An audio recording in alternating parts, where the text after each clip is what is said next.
Lubang hitam, wah namanya aja udah bikin kita mikir yang aneh-aneh ya kan? Sesosok monster kosmik di mana hukum fisika kayaknya udah nggak berlaku lagi. Tapi gimana kalau monster ini ternyata punya kembaran? Kembaran putih yang justru jauh lebih misterius? Oke, kita mulai dari yang kita udah kenal dulu ya, lubang hitam. Ini tuh kayak jurang gravitasi yang nggak ada dasarnya sama sekali. Apapun yang nekat dekat-dekat, mau itu planet, bintang, bahkan cahaya dan waktu, pasti bakal kesedot masuk dan nggak akan pernah bisa kembali. Benar-benar monster kosmik sejati. Nah, disinilah ceritanya jadi makin seru. Para ilmuwan nemuin kalau di dalam persamaan matematika yang sama, ternyata lubang hitam ini punya lawan yang sempurna. Seorang kembaran. Jadi sebenarnya apa sih kembaran putih yang misterius ini? Yuk, kita bedah konsepnya. Coba deh bayangin semua yang kamu tahu tentang lubang hitam. Terus balik 180 derajat. Nah, itulah lubang putih, lawan kosmik terhebatnya. Kalau kita bandingin, bedanya tuh jelas banget. Lubang hitam itu sumur tanpa dasar. Apapun yang masuk, udah deh, nggak bakal balik lagi. Sebaliknya, lubang putih itu ibarat gunung berapi kosmik yang meletus, terus-terusan. Dia nggak nelan apa-apa, tapi justru memuntahkan materi dan energi dengan dahsyatnya. Nah, poin paling pentingnya tuh ini. Kamu nggak akan pernah bisa masuk ke dalam lubang putih. Kenapa?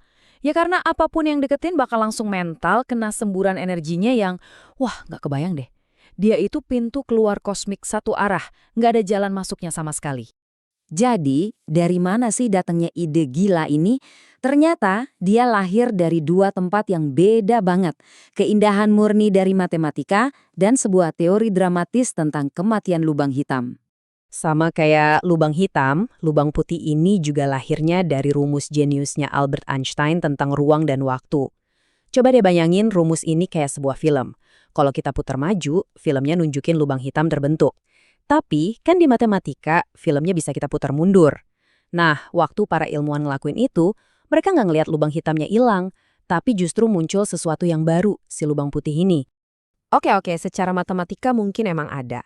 Tapi gimana caranya dia bisa beneran terbentuk di alam semesta kita? Kita tahu lubang hitam itu lahir dari matinya bintang raksasa. Tapi asal-usul lubang putih? Nah, itu dia yang masih jadi salah satu misteri terbesar. Salah satu teori yang paling keren dan juga paling mind-blowing itu begini. Lubang putih itu sebenarnya kelahiran kembali dari lubang hitam yang udah mau mati. Seiring waktu, lubang hitam itu bisa menguap dan makin kecil. Di akhir hayatnya, dia nggak lenyap gitu aja, tapi justru memantul. Coba deh bayangin kamu neken pegas sampai mentok, terus kamu lepasin. Duar. Dalam sekejap, dia muntahin lagi semua yang pernah dia telan dan terlahir kembali sebagai lubang putih yang super terang. Oke, sekarang siap-siap ya, karena kita masuk ke teori yang paling gila. Yang bener-bener bakal ngetes imajinasi kita. Gimana kau seluruh alam semesta kita, semua galaksi, bintang, dan bahkan kita semua ini, sebenarnya ada di dalam sebuah lubang putih raksasa? Coba dia pikirin baik-balik. Kita kan tahu ya, alam semesta kita lahir dari Big Bang. Sebuah ledakan materi dan energi yang dahsyat banget dari satu titik. Nah, sekarang coba ingat-ingat lagi definisi lubang putih tadi. Semburan materi dan energi yang dahsyat dari satu titik. Mirip banget kan? Ini kebetulan doang? Kayaknya sih enggak. Ini ngebawa kita ke sebuah kemungkinan yang wah, luar biasa. Bisa jadi ada alam semesta induk di luar sana. Di alam semesta itu sebuah lubang hitam nelan materi, lalu dia memantul jadi lubang putih yang melahirkan alam semesta kita. Dengan kata lain, Big Bang kita itu sebenarnya sebuah white bang.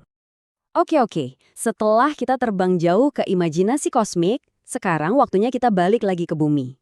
Sekeran apapun teori-teori tadi, ada beberapa masalah besar yang bikin kebanyakan ilmuwan tetap skeptis soal keberadaan lubang putih. Jadi, ada dua masalah utamanya. Pertama, lubang putih ini kayaknya ngelanggar hukum fisika paling dasar.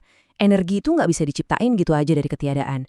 Kedua, dan ini yang paling jelas banget sih, kalau emang ada objek yang nyemburin energi segila itu, harusnya dia jadi benda paling terang di langit dong. Tapi, teleskop kita nggak nemuin apa-apa, kosong. Jadi, apa ini artinya lubang putih itu cuma fiksi ilmiah? Belum tentu juga, karena disinilah kita lihat betapa pentingnya peran imajinasi buat ngedorong batas-batas sains. Banyak loh penemuan terbesar dalam sejarah itu nggak dimulai dari bukti, tapi dari pertanyaan simpel. Gimana kalau Lubang hitam sendiri dulu pernah jadi ide kayak gitu. Dan sekarang lubang putih ada di tahap yang sama. Sebuah konsep yang indah di papan tulis. Yang lagi nunggu buat ditemuin di alam semesta sana. Nah, setelah dengar semua ini, sekarang saya balikin pertanyaannya ke kalian. Menurut kamu gimana? Apa lubang putih itu cuma hantu di persamaan matematika? Atau jangan-jangan emang ada sesuatu yang nunggu buat ditemuin? Pada akhirnya semua pengetahuan besar itu berawal dari satu pertanyaan. Jadi jangan pernah berhenti bertanya. Terima kasih sudah menyimak.